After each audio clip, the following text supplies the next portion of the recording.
Hello students.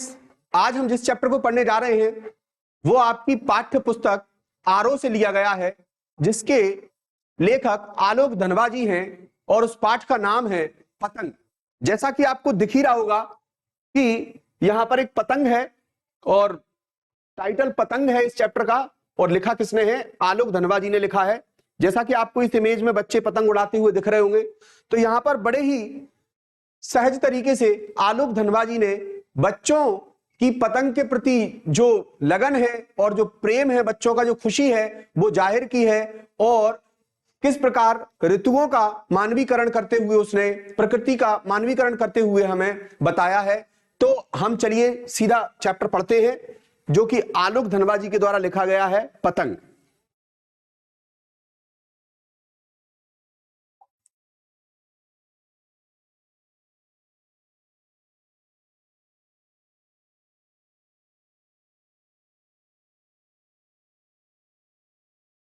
Okay,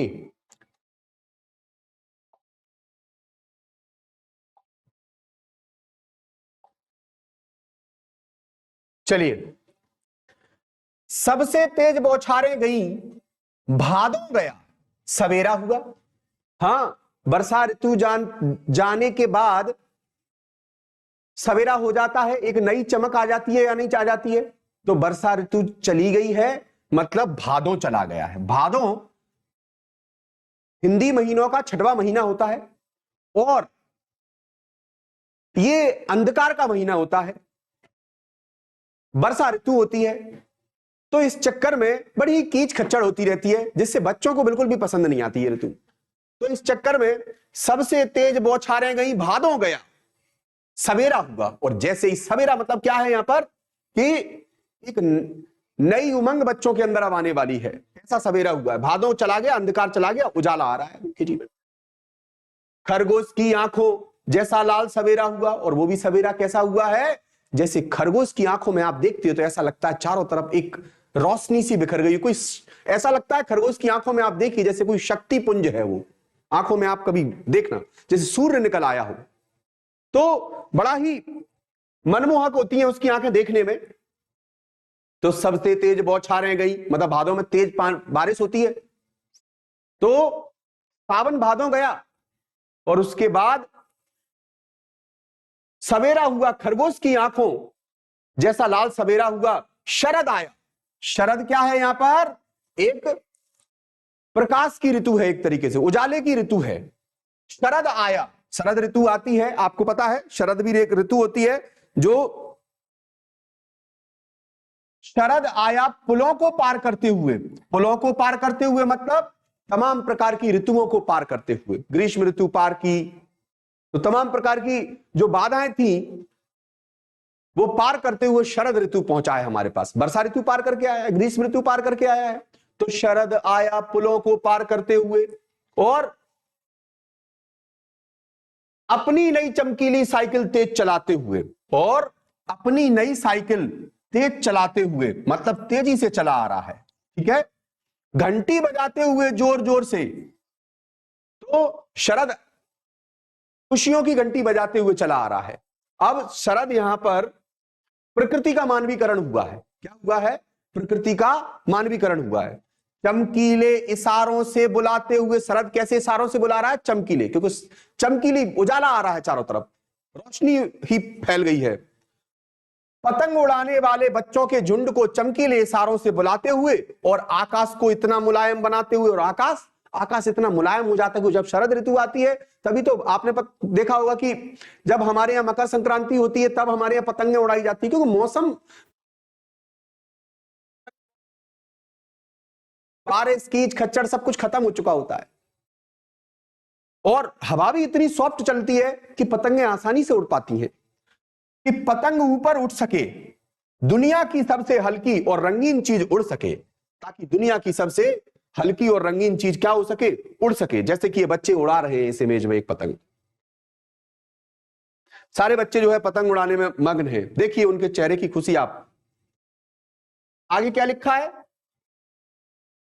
चमकीले इशारों से बुलाते हुए, आकाश को इतना मुलायम बनाते हुए कि पतंग ऊपर उठ सके, दुनिया की सबसे हल्की और रंगीन चीज उड़ सके, दुनिया का सबसे पतला कागज उड़ सके, बांस की सबसे पतली कमानी उड़ सके। हाँ, बांस की तो पतली कमानी लगती है उसमें, वो उड़ सके। हाँ, इससे पतला स्ट्रक्चर क्या होगा? हाँ, कमानी उसकी जो पतली बांस की पतली पच्ची खींच के बनाई जाती है ना, वो कि शुरू हो सके सीटियों और किलकारियों और तालियों की इतनी नाजुक दुनिया, तितलियों की इतनी नाजुक दुनिया। शुरू हो सके किसकी दुनिया? तितलियों की इतनी नाजुक दुनिया। ये तितलियों की इतनी नाजुक दुनिया मतलब इन बच्चों की दुनिया प्रारंभ हो पाती है। क्यों? क्योंकि सीटियां मारते हैं, किलकारी मारते हैं, किसी की पतंग कट जाती है तो बहुत खुश होते हैं। तो ये कुल मिलाकर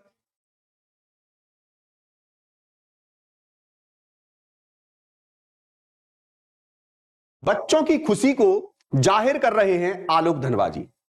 क्या? पहले, सबसे पहले हम संदर्भ पढ़ते हैं। बहुत सिंपल सा मीन है, बहुत सिंपल सा मीनिंग है इसका, आप आसानी से समझ में आ जाएगा आपको। एक बार सुन लीजिए। प्रस्तुत पद्यांश पाठ्य पुस्तक आरो के अध्याय पतंग से लिया गया है। इसके रचयिता सुप्रसिद्ध कवि आलोक धनवा जी हैं। इस कविता में प्रकृति और शरद ऋतु के आगमन का मनोरम चित्रण किया गया है। जैसा कि मैंने आपको ऊपर बताया, इसका मनोरम, जो मन को खुश कर देने वाला चित्रण है, किसका? कौन सी ऋतु का?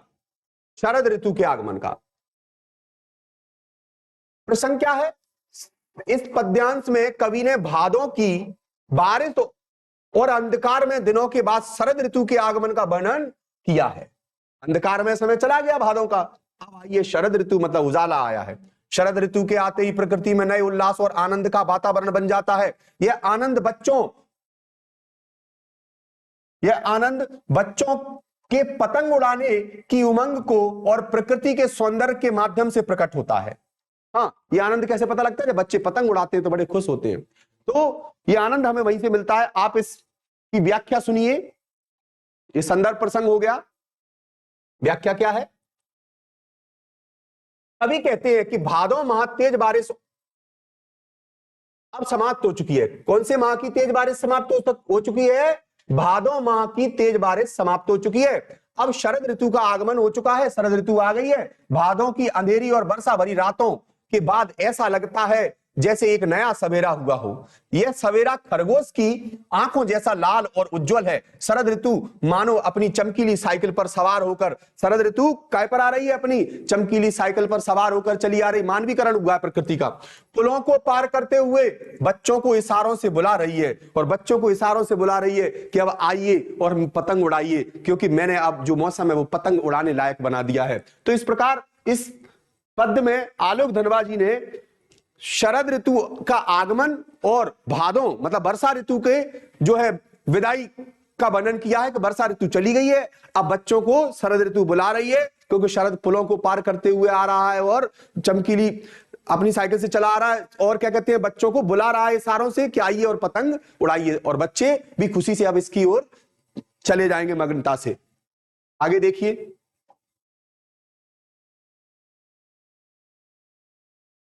शरद ऋतु पतंग उड़ाने के लिए एक आदर्श वातावरण बना रही है। यह आकाश को इतना मुलायम बना देती है कि पतंग, जो दुनिया की सबसे हल्की और रंगीन वस्तु है, आसानी से उड़ सके। शरद ऋतु में उड़ पाती है, वर्षा में उड़ाने मत चले जाना पतंग, नहीं तो पतंग भी नहीं उड़े, पतंग भी गिर पड़ेगी, पतंग भी फट जाएगी और आप भी गिर पड़ोगे कहीं वर्षा ऋतु में, पैर फिसल गया तो। पतंग का कागज जो पतला और हल्का है, बांस की कमानी के साथ आकाश की ऊंचाइयों को छूने के लिए तैयार है। और अब तो बांस जो कितना पतला कागज होता है, कितनी बांस की पतली कमानी होती है, और ऊंचाइयों को छूने के लिए अब तैयार हो जाता है शरद ऋतु के आगमन पर। तो बच्चों का उत्साह और उनकी किलकारियां सीटी और तितलियों की तरह फुदकने की चंचलता इस ऋतु के आनंद को और भी बढ़ा देती है। बच्चे तितलियों की तरह फुदकना तो मतलब चिड़ियों की तरह फुदकने, एक तरीके से तितलियों की तरह उड़ना, पंख लग जाते हैं एक तरीके से तितलियों की तरह, और पतंग के साथ उड़ने का कला सीख लेते हैं एक तरीके से। ऐसा लगता है कि पतंग के साथ बच्चे भी उड़ रहे हो। प्रकृति मानो स्वयं इन बच्चों की उमंग और मस्ती का हिस्सा बन जाती है। प्रकृति भी खुश होती है इनके साथ। ऐसा लगता है कि बच्चे इतने खुश हो रहे हैं इस प्रकृति में, मतलब प्रकृति भी इसका आनंद लेने ही आई है। शरद ऋतु के इस दृश्य में आनंद और उल्लास मतलब खुशी का अद्भुत मेल है। तो ध्यान रखना, इसमें शरद ऋतु और इस दृश्य में जो आनंद और उल्लास का एक अद्भुत मेल समझ में आता है। तो पद्य आपको समझ में आया होगा। काव्य सौंदर्य बताता हूं, शरद ऋतु का मानवीकरण हुआ है या नहीं हुआ है?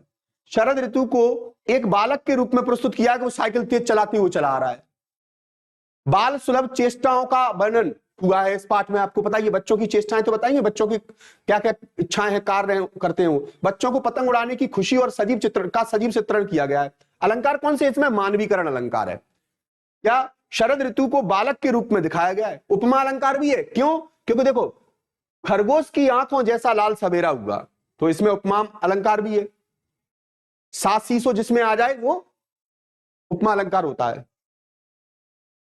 अनुप्रास अलंकार भी है। कैसे? किलकारियों की दुनिया, किलकारियों की दुनिया में कौन सा अलंकार है? अनुप्रास अलंकार भी है। का दोनों बार बार आ रहा है। तो गुण देखते हैं। गुण तीन होते हैं ना, आपको पता है ना, माधुर्य, प्रसाद और ओज। प्रसाद गुण है इसमें। कविता सरल है, सहज है और आनंद में भाव प्रकट करती है। तो कौन सा गुण है? प्रसाद गुण है। भाषा शैली कैसी है इसकी? सरल खड़ी बोली का प्रयोग हुआ है, जो भाव व्यक्ति में प्रभावशाली है। भाव अभिव्यक्ति में कैसी है? प्रभावशाली है। बिंबात्मकता, बिंबात्मकता मतलब एक प्रकार की इमेजरी यूज हुआ है इसमें। कैसे? बिंब, आकाश, पतंग, बच्चों की किलकारियां और शरद ऋतु का चित्रण, सजीव बिंब उभरते हैं। तो इन इमेजेस को लिया गया है इसमें। काव्य सौंदर्य कठिन शब्द में देख लीजिए। भादों पता ही है आपको, हिंदू कैलेंडर का छठा महीना, वर्षा और अंधकार का प्रतीक। शरद उज्जवल ऋतु है, सर्दी का पहला महीना कह सकते हो आप। कमानी तो पता ही है, बांस की पतली खपच्ची टाइप की होती है। किलकारी मस्ती है, प्रसन्नता, बच्चों की खुशी से चिल्लाना, बच्चों का खुशी से चिल्लाना। मुलायम, कोमल और हल्का। तो यह कविता प्रकृति और मानवीय आनंद का संगम प्रस्तुत करती है। ऐसा भी अगर आप ऊपर लिखोगे तो कोई बात नहीं, इससे भी आपको अच्छे नंबर मिलेंगे। जिसमें शरद ऋतु और बच्चों की उमंग के माध्यम से जीवन के उल्लास को दर्शाया गया है। अगला पद देखते हैं हम। अगला देखिए, नंबर 2। जन्म से ही वे अपने साथ लाते हैं कपास। बच्चे जब पैदा होते हैं तो अपने साथ क्या लेकर आते हैं? कपास लेकर आते हैं। मतलब कॉटन जैसे कोमल होते हैं वो। पृथ्वी घूमती हुई आती है उनके बेचैन पैरों के पास, और पृथ्वी खुद ब खुद चली आती है उनके बेचैन पैरों के पास घूमती हुई। जब वे दौड़ते हैं बेसुध, छतों को भी नरम बनाते हुए। छतों पर भी दौड़ते रहते हैं इतने नरम तरीके से, इस छत से उस छत पर कूद जाते हैं, आसानी से कहीं से भी कूद पड़ते हैं, उनको लगती नहीं है पता नहीं कैसे। जब वे दौड़ते हैं बेसुध, छतों को भी नरम बनाते हुए, दिशाओं को मृदंग की तरह बजाते हुए, और हर दिशाओं में मृदंग की तरह, एक ढोल की तरह बजाते हुए फिरते हैं सभी दिशाओं में। जब वे पैंग भरते हुए चले जाते हैं और कुलाचे मारते हुए, मतलब एक तरीके से उछलते कूदते हुए चले जाते हैं। डाल की तरह लचीले वेग से अक्सर छतों के खतरनाक किनारों तक, वे छतों के खतरनाक किनारों तक चले जाते हैं, और ऐसे जाते हैं जैसे एकदम से लचीले वेग से, मतलब बहुत ही आसानी से एक जगह से दूसरी जगह पहुंच जाते हैं। कोई बूढ़ा बड़ा जाए तो पहले ही से बत्ती से जड़ा ले अपनी। जब वे पैंग भरते हुए चले जाते हैं, उछलते कूदते चले जाते हैं, डाल की तरह लचीले वेग से अक्सर छतों के किनारे, छतों के खतरनाक किनारों तक, और खतरनाक किनारों तक चले जाते हैं। उन्हें डर भी नहीं लगता। वो तो माँ बाप देख लेते हैं, तब संटी लेके आते हैं, तब उतरते हैं वहां से। उस समय गिरने से बचाता है उन्हें सिर्फ उनके रोमांचित शरीर का संगीत, और उनके रोमांचित शरीर का संगीत ही उन्हें बचा लेता है। मतलब उनको इतनी समझ भी आ चुकी होती है कि वो बहुत ही सटीकता से पैर रखते हैं। पतंगों की धड़कती ऊंचाइयां उन्हें थाम लेती हैं महज एक धागे के सहारे, और ये एक पतंग के धागे के सहारे पतंग ही उन्हें थामे रहती है, पतंग ही उन्हें साधे रहती है, एक डोर ही उन्हें साधे रहती है।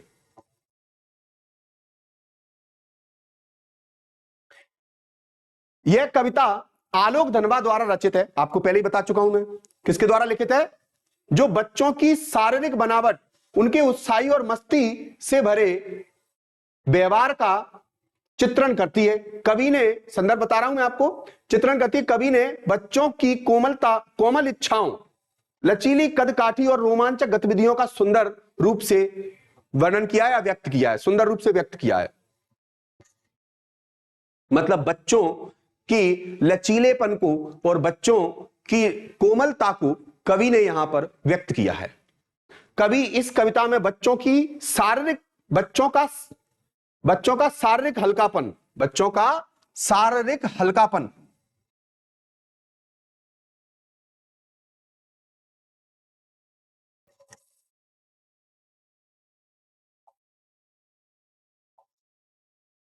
बच्चों का शारीरिक हल्कापन, क्या बता रहे हैं? बच्चों का शारीरिक हल्कापन। इस कविता में बच्चों का शारीरिक हल्कापन और लचीलापन को प्रस्तुत करते हुए उनकी मस्ती और उमंग को दर्शाते हैं। बच्चों का शरीर कपास की तरह हल्का और लचीला होता है। किसकी तरह? कपास की तरह। बच्चों का जो शरीर होता है कपास की तरह लचीला और हल्का होता है, और वे जैसे खुद को हवा में उड़ते हुए महसूस करते हैं। जब वे छतों पर दौड़ते हैं, कूदते हैं, तो ऐसा लगता है जैसे वे दिशाओं और आकाश को भी नियंत्रित कर रहे हों। जैसे वो सारी दिशाओं को, चारों दिशाओं को और आसमान को भी नियंत्रण में ले रखा हो। जैसे उनके पास रिमोट हो कि हम इधर पैर रखेंगे तो भी नहीं गिरेंगे, इधर पैर रखेंगे तो भी नहीं गिरेंगे, कि हम बिल्कुल सब कंट्रोल कर रखा है उन्होंने पूरी प्रकृति को। उनकी गति और ऊर्जा इतनी तेज होती है कि वे छतों के किनारों तक पहुंच जाते हैं, लेकिन उनकी पतंग के धागे के सहारे गिरने से बच जाते हैं, और किनारों से भी लौट आते हैं धागे के सहारे। कवि कहता है कि बच्चों का शरीर अत्यधिक हल्का और लचीला होता है, जैसे वे जन्म से ही अपने साथ हल्कापन लेकर आए हों। उनके पैरों में अनंत ऊर्जा उमंग होती है। जब वे दौड़ते हैं तो लगता है कि पृथ्वी की तरह हर कोना उनके साथ दौड़ रहा है। बच्चों के खेल और मस्ती के दौरान वे छतों से कूदते और फांदते हैं, जिससे ऐसा प्रतीत होता है कि वे प्रकृति की दिशाओं और आकाश को एक ढोलक के समान बजा रहे हैं। यह रोमांचक यात्रा उन्हें कभी गिरने नहीं देती, क्योंकि उनका पतंग का धागे क्योंकि उनकी पतंग का धागा उन्हें गिरने से बचाता है। क्योंकि उनकी पतंग का धागा उन्हें गिरने से बचाता है और उन्हें एक सुरक्षित सहारा प्रदान करता है। तो यहां पर यह बताया गया है कि बच्चों को गिरने से कौन बचाता है? उनकी पतंग का धागा बचाता है।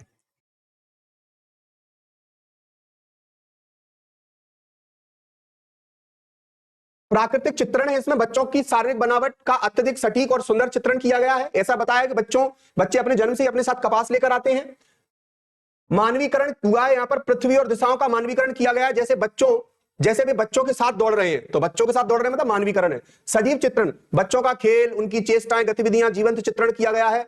बिंब और अलंकार भी इसमें यूज हुए, जैसे स्पर्श बिंब, श्रव्य बिंब। कहां पर यूज हुआ है स्पर्श बिंब? छतों को नरम बनाते हुए। छतों को, अब नरम किसी चीज की, कोई चीज हार्ड है, नरम है, कैसे पता लगेगी? छूकर ही तो पता लगेगी। तो छतों को नरम बनाते हुए, तो यहां पर स्पर्श बिंब है। बच्चों की ऊर्जा और उत्साह का प्रभाव है। श्रव्य बिंब, जब किसी चीज को सुना जाए तो सुनने में कौन सा? दिशाओं को मृदंग की तरह बजाते हुए। अब मृदंग तो बज रहा है तो सुनाई तो जाएगा। बच्चों के आंदोलनों की ध्वनि और गति, बच्चों के द्वारा किए गए जो भी एक्टिविटी है उनकी ध्वनि, लय और संगीत, बच्चों के रोमांचित शरीर का संगीत उनके द्वारा किए गए हर कदम के साथ गूंजता है। समीकरण, बच्चों की गति को ढोलक की ध्वनि और हवा के बहाव से जोड़ा गया है, जिससे उनकी गति को संगीत के रूप में चित्रित किया गया है। तो इस प्रकार इस पद्य में बताया गया है कि जन्म से ही वे अपने साथ लाते हैं कपास। पृथ्वी घूमती हुई आती है उनके बेचैन पैरों के पास। जब वे दौड़ते हैं बेसुध, छतों को भी नरम बनाते हुए, दिशाओं को मृदंग की तरह बजाते हुए, जब वे पैंग भरते हुए मतलब उछलते कूदते हुए चले जाते हैं डाल की तरह लचीले वेग से, जैसे डाली लचीली होती है वैसे ही लचीले वेग से अक्सर छतों के किनारों तक उस समय गिरने से बचाता है उन्हें सिर्फ उनके रोमांचित शरीर का संगीत। मतलब उनका शरीर कुछ इस तरीके का बना हुआ है कि वो गिरने से बच जाते हैं। पतंगों की धड़कती ऊंचाइयां उन्हें थाम लेती हैं। पतंगों की ऊंचाइयां मतलब धागे उन्हें थामे रहते हैं, एक महज धागे के सहारे। किसके सहारे? धागे के सहारे। तो आलोक धनवा ने यहां पर पतंग जो पाठ है उसमें बच्चों की प्रत्येक एक्टिविटी को बताया है कि वो किस प्रकार पतंग के साथ एक छत की मुड़गेली से दूसरे किनारे तक चले जाते हैं और गिरने से बच भी जाते हैं धागे के सहारे। ओके, इसका थर्ड और आखिरी जो पद रह गया उसको भी हम देखते हैं। पतंगों के साथ वे भी उड़ रहे हैं अपने रंध्रों के सहारे।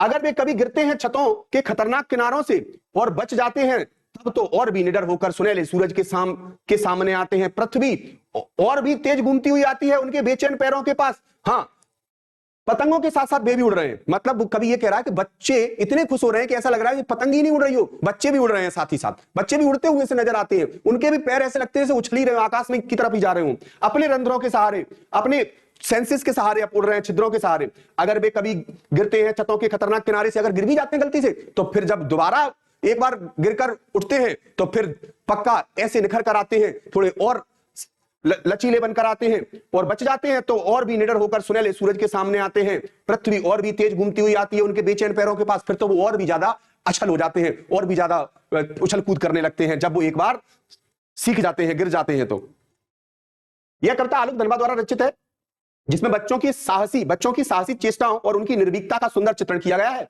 कवि ने बच्चों के रोमांचित मनोभावों को प्रस्तुत करते हुए उनके सहारे, उनके साहस और उत्साह का उकेरा है, मतलब दिखाया है। वैसे उकेरना तो किसी चीज को बनाना होता है। तो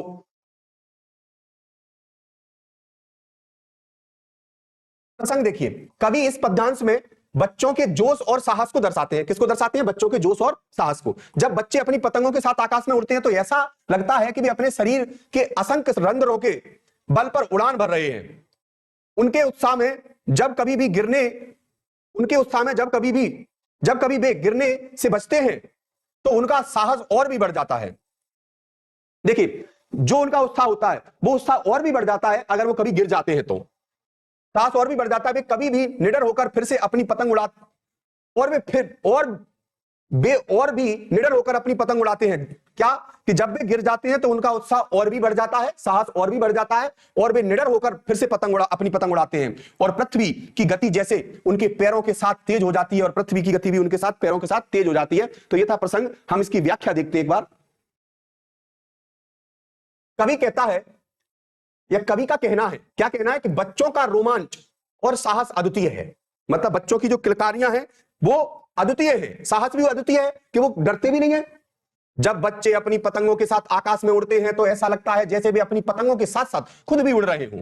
उनके शरीर के रंध्रों से उत्साहित ऊर्जा का प्रभाव होता है। यदि कभी पतंग उड़ाते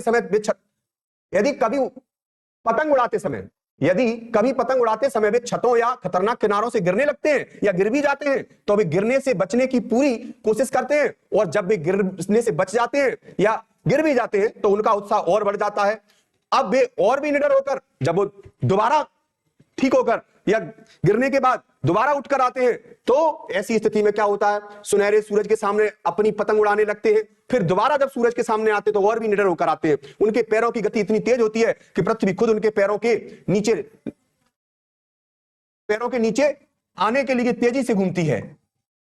पृथ्वी उनके पैरों के नीचे आने के लिए तेजी से घूमना स्टार्ट कर देती है। यहां पे सौंदर्य क्या है? बाल सुलभ चेष्टाएं दिखाई गई हैं। निडरता है, बच्चे खतरों से बचने पर उत्पन्न साहस और निडरता को सुंदर तरीके से व्यक्त किया गया है। लाक्षणिक भाषा है, जैसे सुनहला सूरज में अनुप्रास, सुनहला सूरज साथ दो बार आया, अनुप्रास अलंकार है। साथ में पुनरुक्त प्रकाश अलंकार है का प्रयोग किया गया है। मानवीकरण, पृथ्वी का मानवीकरण किया गया है। कैसी प्रतीत हो रही है कि वो बच्चों के पैरों के नीचे खुद दौड़कर आ रही है। बिंब और अलंकार भी यूज हुए। लाक्षणिक प्रयोगों और बिंबों के माध्यम से भाषा में प्रभाव और सुंदरता आ जाती है। सरल भाषा है, सहज है और भावानुकूल है, भावों के अनुकूल है, जो बच्चों के साहस और जोश को प्रभावी रूप से व्यक्त करती है।